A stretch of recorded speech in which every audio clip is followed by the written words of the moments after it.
بہت سے سوال، بہت سی چیزیں رمضان مبارک میں ہمارے آپ کے دلوں میں ہوتی ہیں. جب ہم پڑھتے ہیں قرآن مجید، فرقان حمید ترجمہ پڑھتے ہیں، تفسیر پڑھتے ہیں، ہم علماء کرام کی کتابیں پڑھ رہے ہوتے ہیں، احادیث مبارکہ پڑھ رہے ہوتے ہیں، تو بہت سی چیزیں جہاں کہانیوں کی صورت میں ہمیں معلوم ہو رہی ہوتی ہیں، وہیں پر کچھ سوالات بھی ہمارے ذہن میں آتے ہیں کہ کس طرح سے ممکن ہو. تو ان سوالوں کے جواب جاننے کے لیے آج ہم موجود ہیں علامہ ڈاکٹر سید ضمیر اختر نقوی صاحب کے پاس. بہت شکریہ ڈاکٹر صاحب آپ کے وقت کا. آج رمضان المبارک، آپ کو سحری کے وقت ہم نے آج زحمت بھی دی، آپ نے وقت دیا، آپ کا بہت شکریہ. علامہ صاحب، کچھ گفتگو کا آغاز کرنے سے پہلے رمضان المبارک کیسا گزرا ہے سر آپ کا؟ بسم اللہ الرحمن الرحیم. بہت شکریہ آپ کا کہ آپ نے یہ پروگرام کیا اور اچھے سوالات جو آپ کے ذہن میں آئے وہ آپ نے کیے، جس سے کہ سننے والوں کو بہت زیادہ فائدہ بھی ہو اور انہیں اچھا بھی لگے. جب تک کہ کوئی چیز خوبصورت نہیں لگے گی اور باتیں خوبصورت نہیں ہوں گی تو لوگوں کا دل سننے میں نہیں لگتا. آپ کے لفظ ایسے ہونے چاہیے کہ لوگ آپ کی طرف متوجہ ہو جائیں.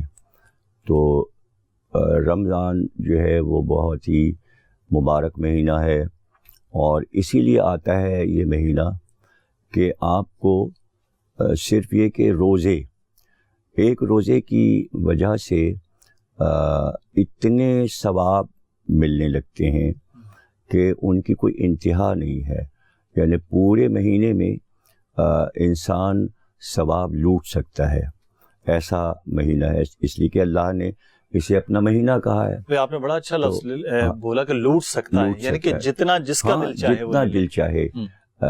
روزہ رکھنا، اس میں تو ہر چیز عبادت ہے. سحری کرنا بھی عبادت ہے، روزہ کھولنا بھی عبادت ہے. افطاری کے وقت بھی دعائیں پڑھی جاتی ہیں.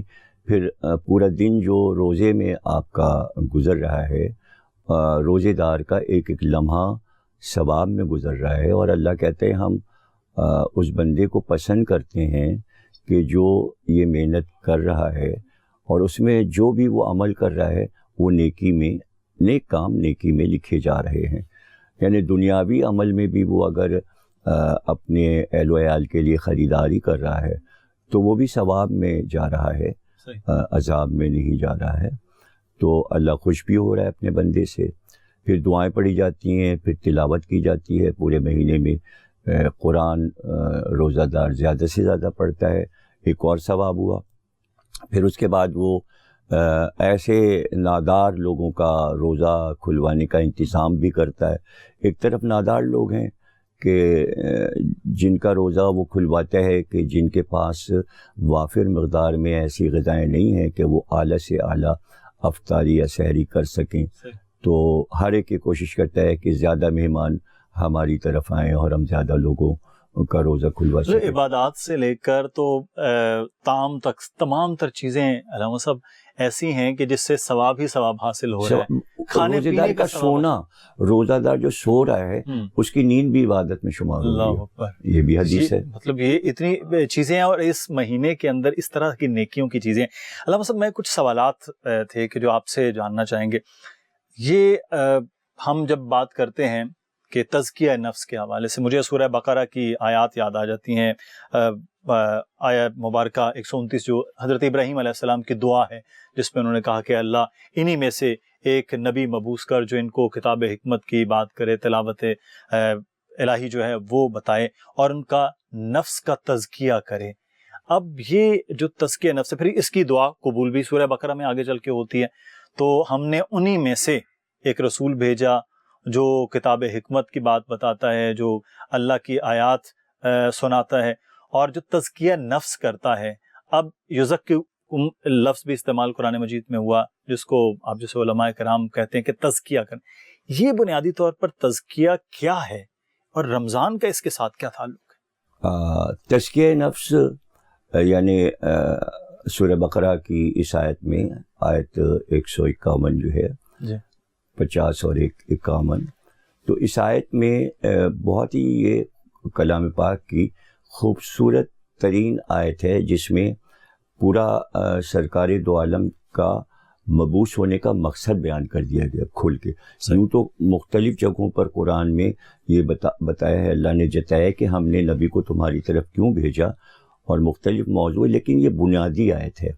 اور حضرت ابراہیم کی دعا سے جب آپ اسے ملا دیں تو یہ بات سمجھ میں آ جاتی ہے کہ عربوں میں بھیجا, ان کی زبان بولتا ہوا آیا, اور مرکزی حیثیت سے آل ابراہیم میں بھیجا, اور خالص جو کہ سلسلہ شجرہ چل رہا ہے ابراہیم سے حضرت اسماعیل تک ہوتا ہوا اور عدنان سے ہوتا ہوا, جو کہ جناب ہاشم, جناب عبد المطلب, جناب عبداللہ اور جناب آمنہ تک آ رہا ہے.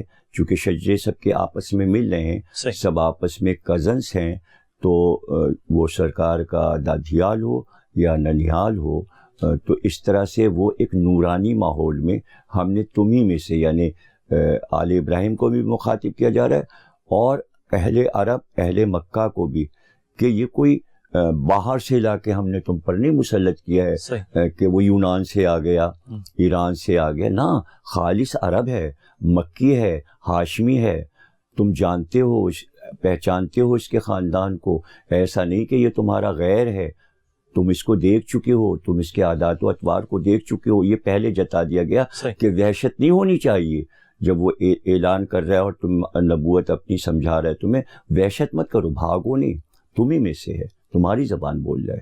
ہم چاہتے تو جن کو نبی بنا دیتے, فرشتے کو بنا دیتے, لیکن ہم نے تمہارے اوپر یہ احسان کیا کہ اولو العزم جبکہ اشرف المخلوقات انسان ہے, تو آپ اشرف ہو رہے ہیں جنوں سے اور فرشتوں سے, تو نبی ایسا ہو جو سب سے افضل ہو, مگر تمہیں میں سے ہو, افضل ہو, انسانوں میں سے ہو, عرب والوں میں سے ہو, مکی ہو, ہاشمی ہو. تو اب سرکار جو آتے ہیں تو یہ بات واضح کہ اللہ نے کہ وہ تزکیہ نفس کرے گا اور تمہیں حکمت کی باتیں سکھائے گا. وہ ایسی ایسی باتیں تمہیں بتائے گا جو تم نے اس سے پہلے نہیں سنی تھیں, اور وہ قیامت تک تمہیں اتنا مواد, اتنا علم دے کر جائے گا کہ تم کبھی کسی قوم کے سامنے محتاج نہیں رہو گے کہ علم کہیں اور سے مانگو. اللہ اتنا علم دے دے گا. اور اگر متوجہ ہو جاتے نا سارے انسان, تو یہ میرا اپنا جملہ ہے جو میں کہتا ہوں کہ اگر ختمی مرتبہ سے سارا علم اخذ کر لیتے جو ذہین تھے, جینیس تھے, تو اسی وقت انسان ترقی کر کے اسی وقت چاند پہ جا سکتا تھا. اللہ اتنی سائنس پیغمبر سکھا کے گئے تھے, لینے والا نہیں تھا. اب اس کی وجہ اللہ نے قرآن میں بتا دی ہے کہ جب برسات کا پانی برستا ہے تو دو زمینوں پہ برستا ہے. ایک تو وہ زمین ہوتی ہے پتھریلی, کنکریلی, جو بجری نما ہوتی ہے, کہ وہ پانی کو جذب ہی نہیں کرتی, بہہ کے نکل جاتی ہے. اور ایک نرم مٹی ہوتی ہے جو پانی کو جذب کر لیتی ہے اور کھیتی کو لہلا کے یوں درخت اور باغات ایسے ابھر, وہ مٹی وہی پانی لے لے. پانی وہی ہے آسمانی بادلوں سے, ایک زمین اثر لے رہی ہے, دوسری نہیں لے رہی ہے. تو اب جو لوگ باہر سے آ رہے تھے, روم تک سے لوگ آ رہے تھے کلمہ پڑھ کر, حبش سے آ رہے تھے, ایران سے آ رہے تھے, یونان سے آ رہے تھے, یعنی ایک دو آدمی تو دنیا کے ہر ملک سے آئے ہیں.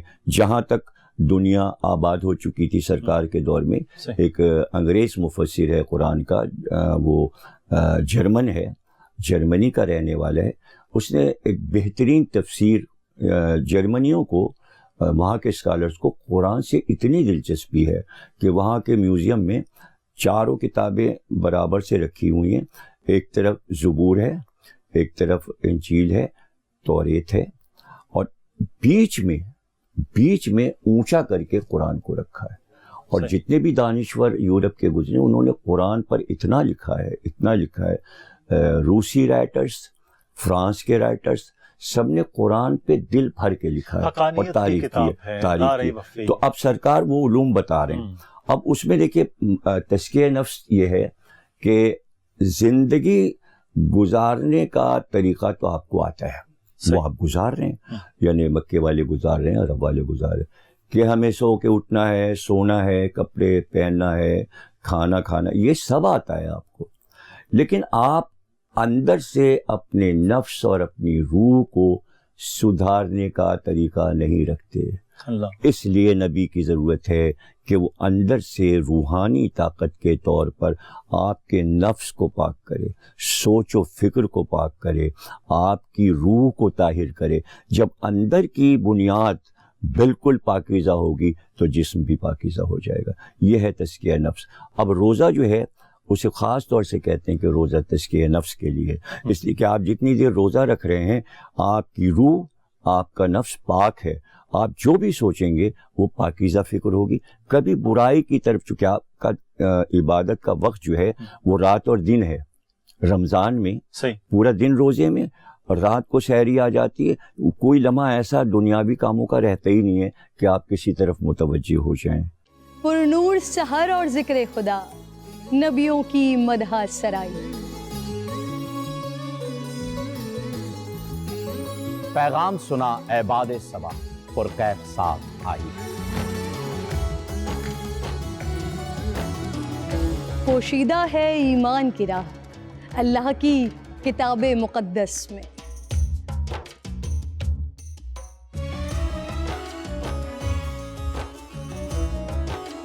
بس غور و فکر کا در ہے کھلا، حکمت سے سجی اس محفل میں.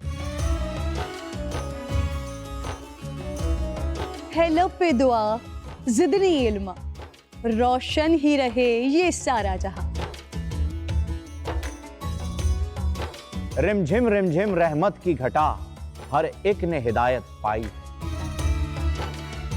نعمت اور برکت سے سجا افطار و سحر کا دسترخواں. ننھے پھولوں نے مل کے کہا آج روزہ کشائی ہے.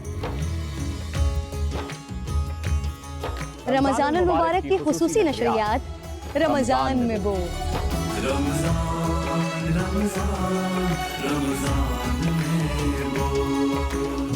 رمضان المبارک کی خصوصی نشریات رمضان میں بول، فہیم خان اور کرن ناز کے ساتھ روزانہ صبح 3 بجے سحر ٹرانسمیشن اور شام 5:30 بجے افطار ٹرانسمیشن، صرف بول انٹرٹینمنٹ پر.